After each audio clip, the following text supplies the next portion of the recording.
Welcome to The Explainer. Today, we are going to break down a really dark inversion of philosophy. It's like an anti-gospel, where the entire idea of friendship gets melted down in the furnace of the marketplace and then sold back to us as just another product. So let's just dive right in with this pretty chilling statement from a demon named Mammon. He's proposing a totally radical and kind of terrifying new kind of relationship, one where our connections aren't about supporting each other, but about out-competing each other.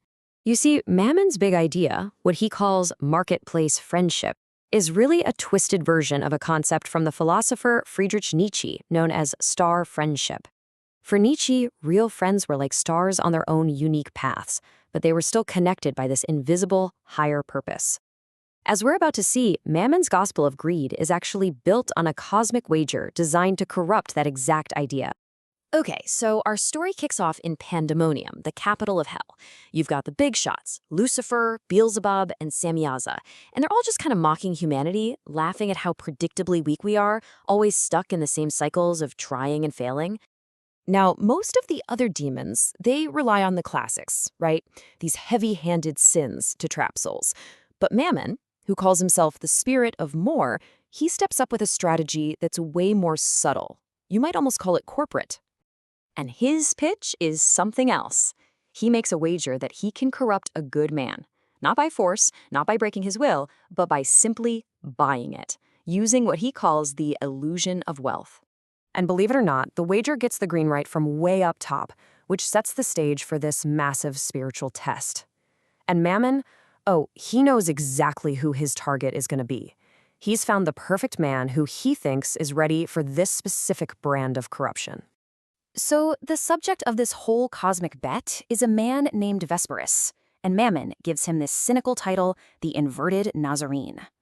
Now, this definition of Mammon's target is so important.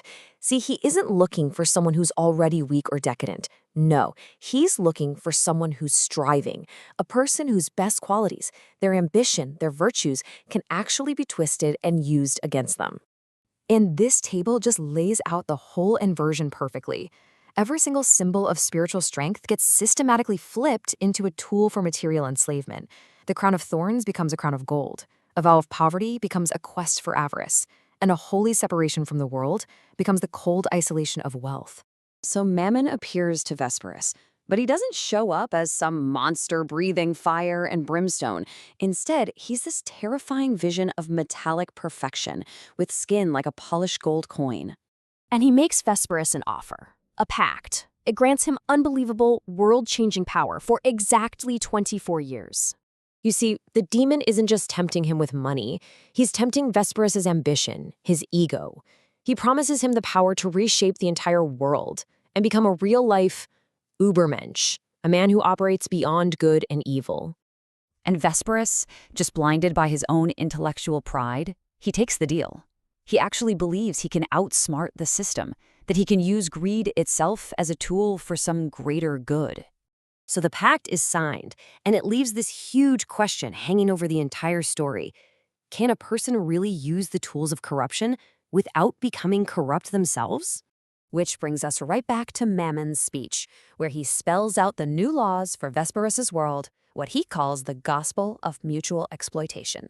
First things first, Mammon declares that drifting apart from other people, that's not some tragedy. Nope. He says it's a fundamental, even necessary law of commerce. Alienation isn't a bug, it's a feature. And this is where he really twists the knife. Under this new law, every connection is purely conditional.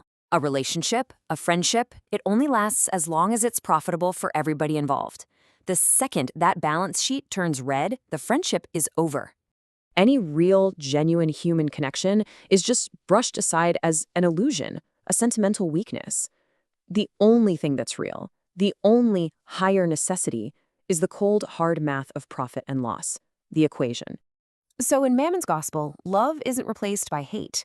It's replaced by a shared gravitational pull towards one single thing, wealth. And that's what unites everyone now, even if it's as rivals, or even as enemies. And just like that, Mammon's wager pays off. He successfully took Vesperus's desire for a sacred separation from the world and twisted it into the cold, desolate loneliness of a man trapped in a golden vault, of his own creation. Which leaves us with a final and pretty provocative thought. In a world that's run not by virtue or love, but by the ledger's line, how do we even begin to measure the worth of a human connection? What's the price of a friend?